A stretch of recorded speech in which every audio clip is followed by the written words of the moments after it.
Hello friends, welcome back to the Python quiz series.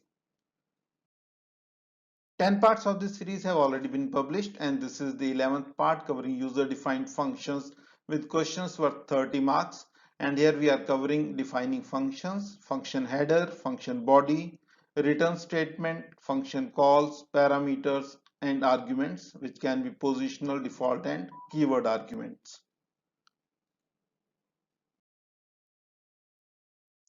Here is question number 1.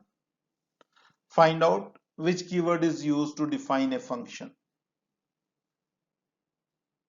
Identify that, and the correct answer is option C. Def is the keyword which is used to define a function. Question number 2. A script can have how many user defined functions? Pick the correct answer, and the correct answer is option A.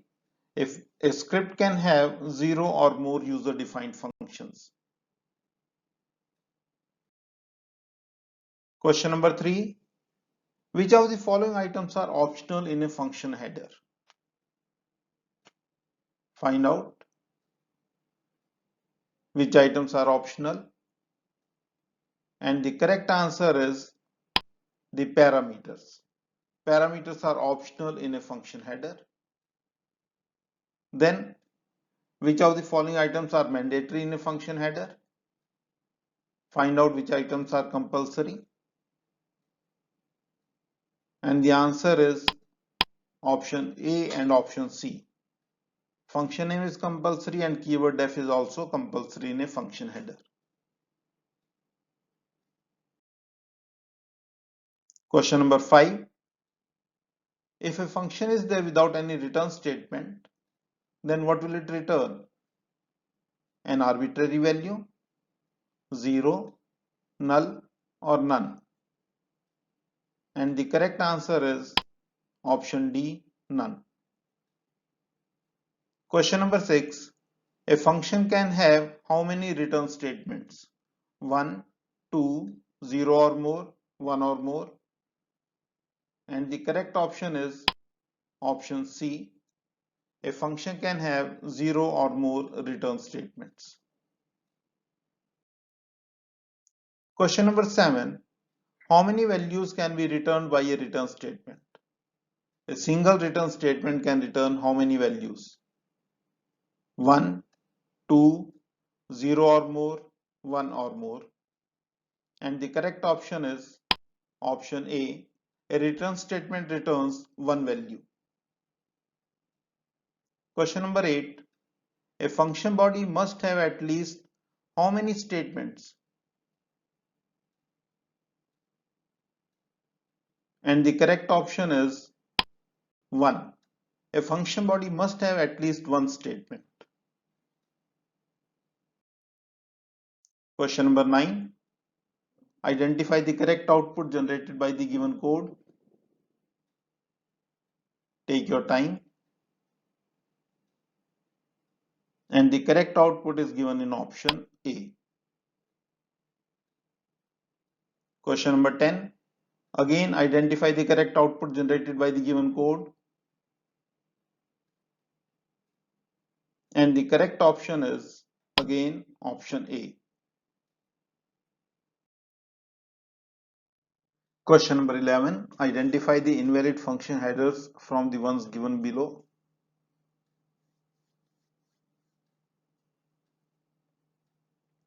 And the invalid function headers are given in option A and option D. In option A, we are using default parameters before non-default parameters. Default parameters must appear at the end of the parameter list. And in option D, we are using a literal as a parameter. A literal cannot be used as a formal parameter. So option D is also invalid. Question number 12.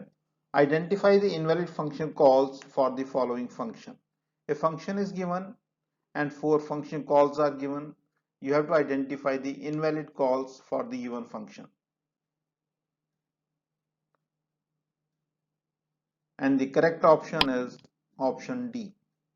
Option D is invalid function call to the function test.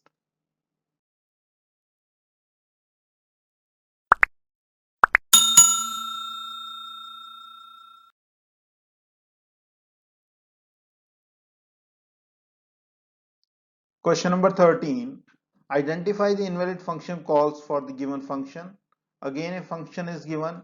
4 function calls are given. You have to identify the invalid function call. And the answer is option C. It is invalid function call to the function test. Other 3 are valid function calls. Question number 14.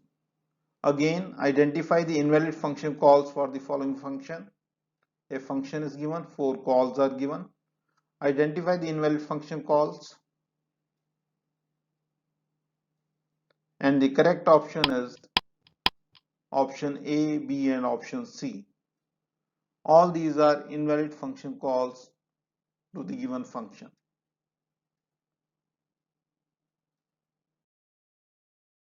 Question number 15. Pick the correct output for the given code. Code is given. 4 possible outputs are given. You have to pick the correct output for the given code. And the correct output is given in option B. Question number 16. Pick the correct output for the given code. And the correct output is given in option C.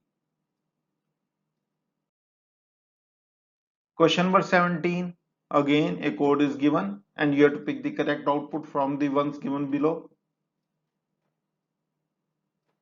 And the correct output is given in option B. Question number 18. Again, code is given. 4 possible outputs are given. You have to find the correct output. And the correct output is given in option C. Question number 19. A code is given in which a function is defined and the function has been called. You have to identify the correct statement out of the given 4 which are true for the given code. Read these statements very carefully and identify the correct ones. And the correct statement is given in option A. The function call has 2 positional arguments and 1 keyword argument. Question number 20. You have to pick the correct statements.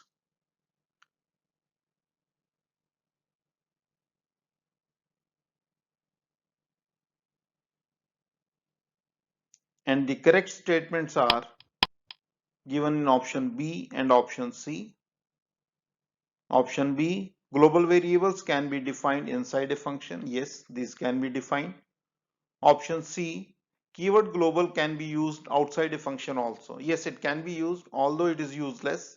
There's no use if we use it, but still it can be used. Confusing? No problem. The keyword global can be used outside a function also. Just try it on your computer.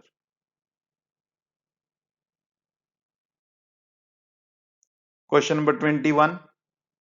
Pick the correct output generated by the given code. A code is given and 4 possible outputs are given. Pick the correct one.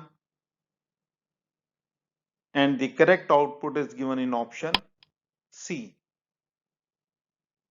A function is of type function. The data type of a function is function.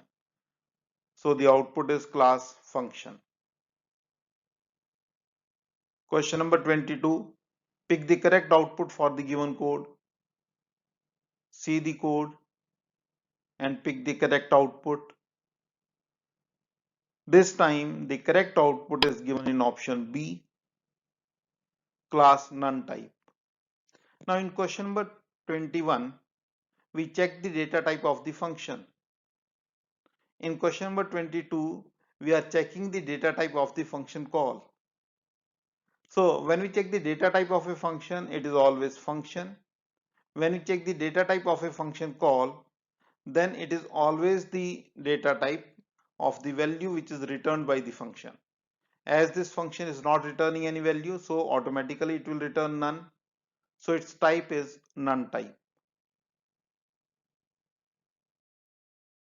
Question number 23.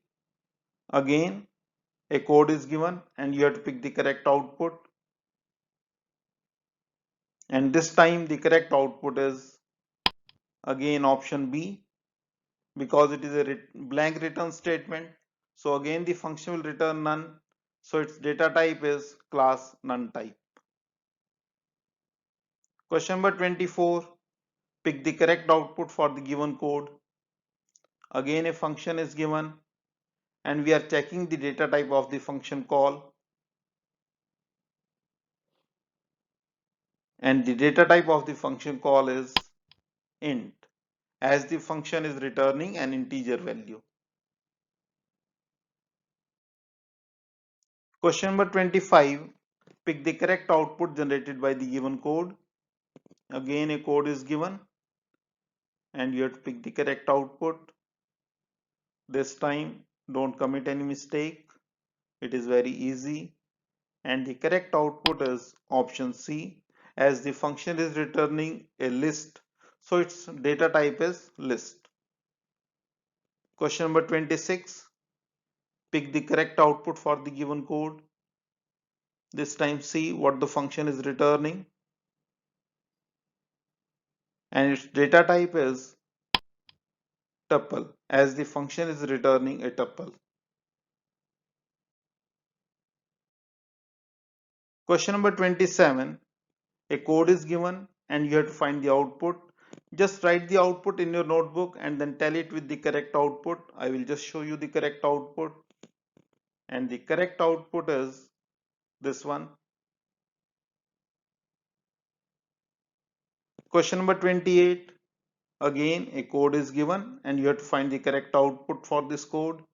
Write the output in your notebook and tell it with the correct output, and the correct output is this one.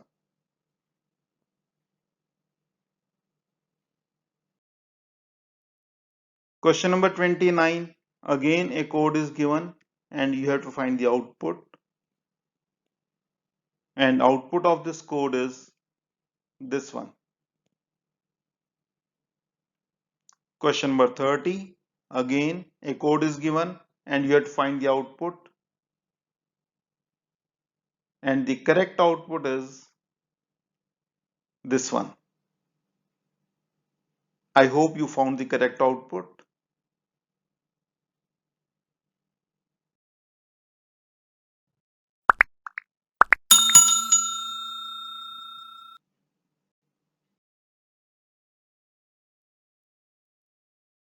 That's all for this part of the quiz. I hope you learned something new. Please use the comment section for feedback or comments or any explanation to any of the questions. I will be back soon with the next part of the quiz.